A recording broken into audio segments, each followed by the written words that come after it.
Right. Hey everyone, good morning, good afternoon, good evening, depending on the time you're gonna watch this or where you're gonna watch it from. Um my name is Choma Okoli and I am the founder of the Expectant Parent Academy. Yes, it's day two of the holiday bootcamp for parents of toddlers and I hope you've watched yesterday's introduction. Hope you watched day one.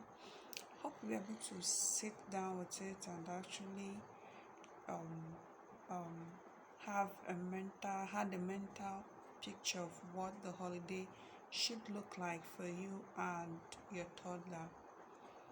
And hey, if you're considering whisking your toddler away to someone, probably their grannies and all of that, you would want to hold on. You want to hold on and really sit with this the lessons from this boot camp and put them into perspective, put them into view, domesticate um what applies to you, what applies to your situation, to your home, to your child, so that even if you send them away, if that was it's going to be necessary, at least you have a set of structures put in place to protect your child. But I tell you, if you can, see that you spend time with your toddler this period. See that you get to, especially if your child has been in school, you really need to sit back and spend some time. Now, when I say spend some time, no, I'm not talking about spending the entire 24 hours. That's not even feasible.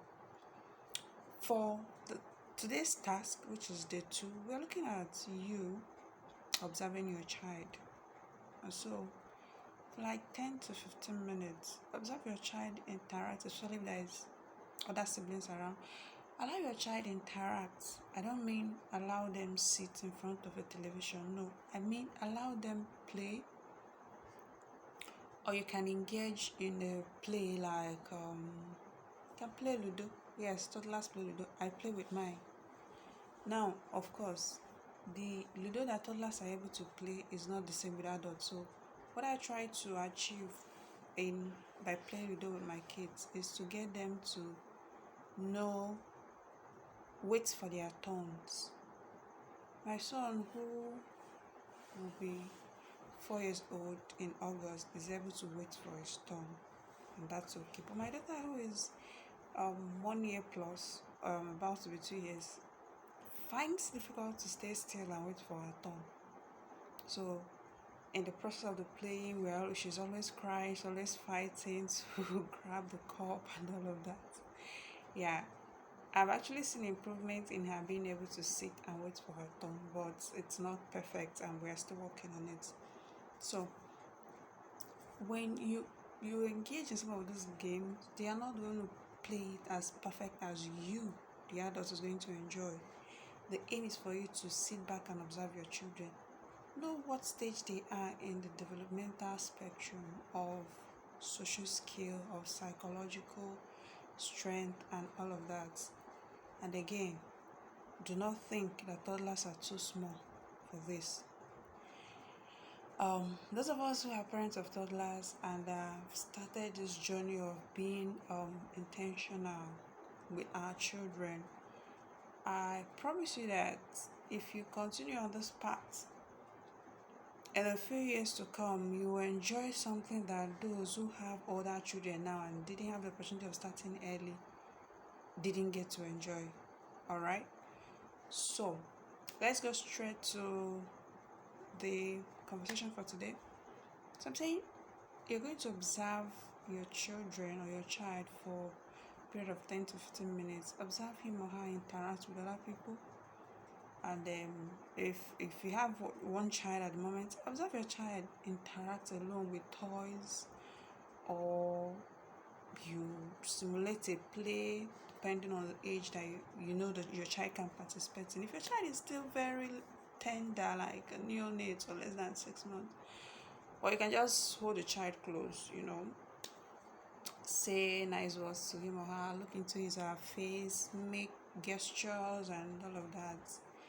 um, for children usually from 3 months and above, you can elicit cues and babbles from them and all of that. It's okay, that's okay for their age. But for the older children or the other toddler, for toddlers, that is babies from 1 year and above, and 1 year to 3 years. Some authorities will say 1 year to 4 years, but um, I moved to take 1 to 3 because more authorities support the 1 to 3 years as the benchmark for the age of a toddler. So from beyond 3 years, from 4 years and above, 4 years to 6 years is preschoolers and all of that. So, but what we are discussing here applies to everyone.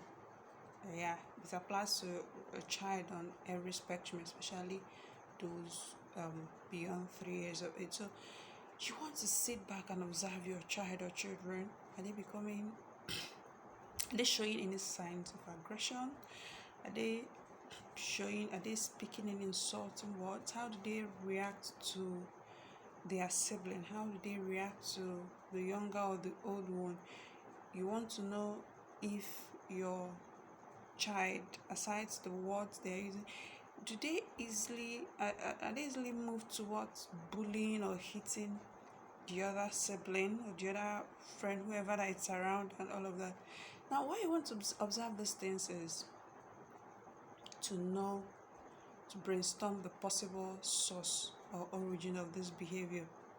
Because if you don't start now to deal with them, over time they grow. There are children who are always fighting. There are siblings who are always fighting. There are siblings whose parents or the adults around them are always yelling, stop it, keep quiet, all of that. But why you cannot eliminate that completely, you can reduce it to a safe extent. Sibling rivalry is one of the things that fuels it most is when parents start taking sides with the child that is always with the victim, with their child who is the victim in a bully situation. And oftentimes, because parents keeps telling the bully, why can't you be like your brother, or why can't you be like your sister, or I'm using all sorts of words. Over time, those words build up in the heart of the bully, who sees himself as not being wanted by the parents, or who sees him or herself as not being desired by the parents. So to actually get the parents' attention, or to get at the one that the parents seem to love, they continue in their bullying action. Now, while a toddler may not understand the spectrum fully, if we don't handle aggression at this age well enough, we are headed to that direction, and that's not what we want. So sometimes kids also use words that are not appropriate for their age, like "I'll kill you," or words like "you will die," and all of that. Now, I was talking about aside the observation, you also want to check, where are they picking those words from? Do you as a parent speak those words to them? Do you say, "I'll slap you" at the slightest convocation? Of course, if you do that, you should expect they will learn it, or they've learned it, or they learned it from you rather. Then, if it's not you, are there other adults in the environment, that in their immediate environment, the significant adults in their life, like their father, helps, like other relations around? If they are the culprits, then identifying it is one.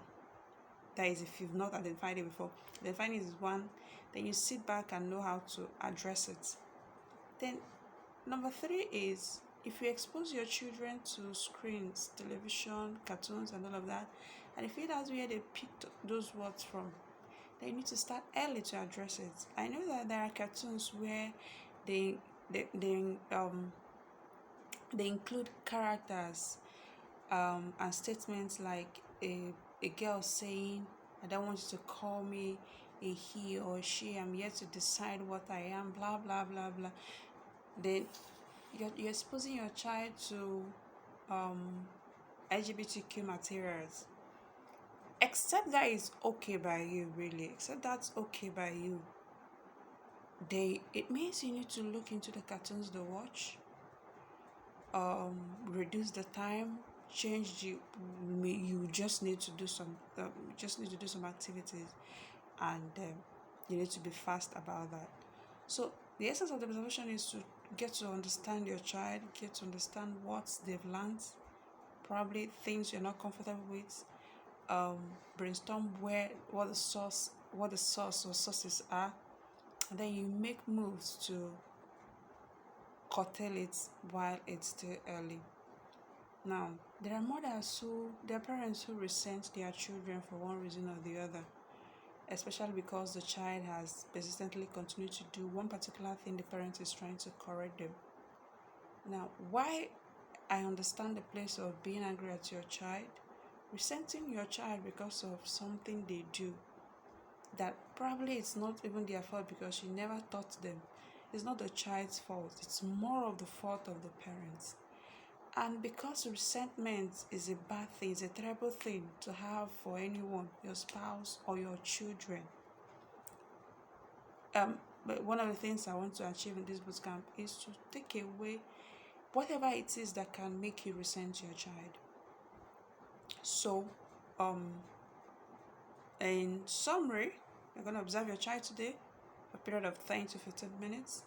You're going to note the way they relate with you, or relate with their siblings, or relate with people of their age groups in a play situation or in their regular interactions with the child. Note if there are things you want to correct.